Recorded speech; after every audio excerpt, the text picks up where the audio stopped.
If you like our video, click the button to subscribe to our channel and get easy access to new content. To see our full suite of ad-free video courses, instruction manuals, and quick reference guides, visit us at www.teachucomp.com. To create a purchase order in QuickBooks Online, hover over the plus Create button in the navigation bar. Then click the Purchase Order link under the Vendors heading in the drop-down menu to open the Purchase Order window. To choose a vendor, select one from the Vendor drop-down in the upper left corner of the window.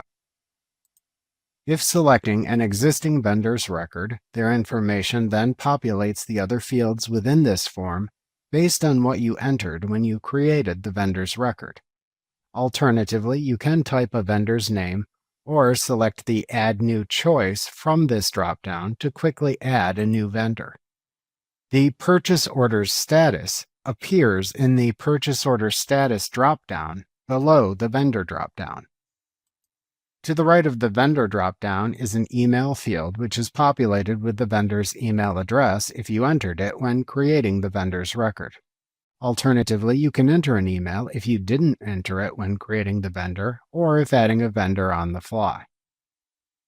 If needed to send copies of this purchase order to others, click the CC/BCC link by the email field to show additional CC and BCC fields in a drop-down menu. Then enter the additional email addresses into these fields as needed and click the Done button. The Mailing Address field shows the selected vendor's address.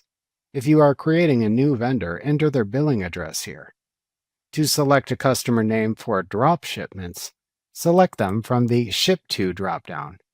If you select a customer, then their shipping address information appears in the shipping address field if you entered a shipping address for the selected customer. If you don't use the Ship To drop-down, then the shipping address field instead shows your company's shipping address. The Purchase Order Date field shows the current date by default. To change the date, click this field and select another date from the calendar drop-down that appears. To enter a shipping carrier preference, type it into the Ship Via field. If you added custom fields to your purchase orders, they appear below this area. If you enabled location tracking, a location drop-down appears at the right side of the window. The purchase order's number appears in the PO number field, and you can change this if you enabled custom transaction numbers for purchase orders in the company file's Expenses settings. If you enabled multiple sales tax agencies, a permit number field also appears here. If you enabled the Show Items table on Expense and Purchase Forms toggle switch in the Bills and Expenses section of the Expenses settings in the Account and Settings window, then the next section in the purchase order is the Category Details section. This is also the default section that appears if this switch is not toggled to the on position. Note that the Category Details section is rarely used in purchase orders as it defeats the purpose of receiving inventory items by using a purchase order. To collapse and expand this section, click the black arrow to the left of the Category Details label. If you do not use products and services, you can use this section to instead select the accounts affected by your purchases. To select an account, click into the category column and make a choice. Then enter the purchase description and amount into the description and amount fields in the same row. Rows can also be assigned to a customer/project or class if enabled by using the customer/project and class fields that then appear. Next is the more commonly used Item Details section, which lets you enter the products and/or services you are purchasing from the vendor. To collapse and expand this section, click the black arrow to the left of the Item Details label. To select an existing product or service, select a choice from the Product/Service drop-down. If SKUs are enabled, make sure the SKU field's value is correct. Also ensure the value in the description field is accurate. Then enter the quantity and rate into the quantity and rate fields to calculate the amount shown in the amount field. You can also assign each item to a customer/project or class if enabled by using the customer/project and class drop-down fields. When you click into the last line in either section, QuickBooks Online adds a new line automatically. Alternatively, to add 4 new lines to the desired section at once, click the Add Lines button underneath either section.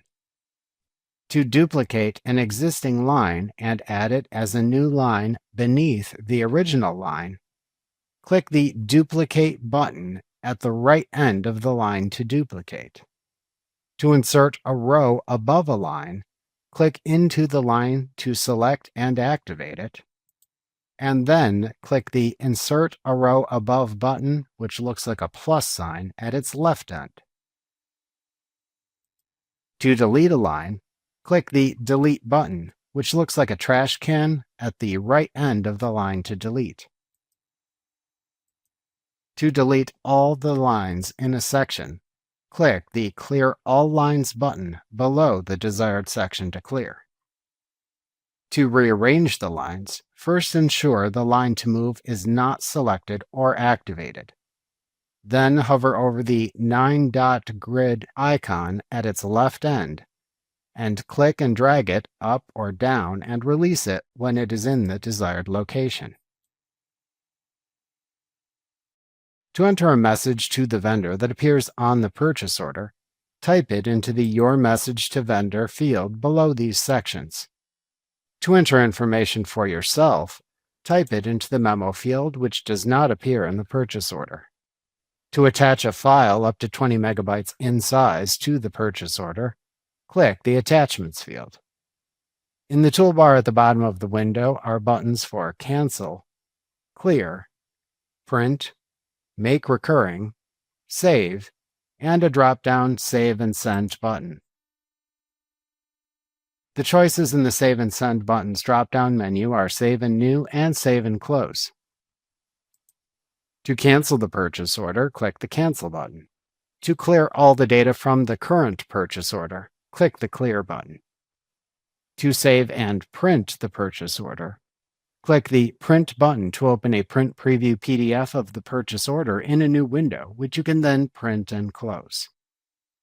Clicking the Make Recurring button opens the Recurring Purchase Order window, where you can create a new recurring purchase order template if desired. To save the purchase order, click the Save button. Alternatively, click the corresponding choice from the Save and Send drop-down button to save the purchase order and then send it, close the window, or create a new purchase order.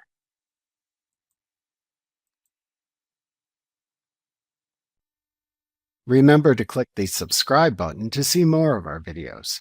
See our full suite of courses, instruction manuals, and quick reference guides at www.teachucomp.com.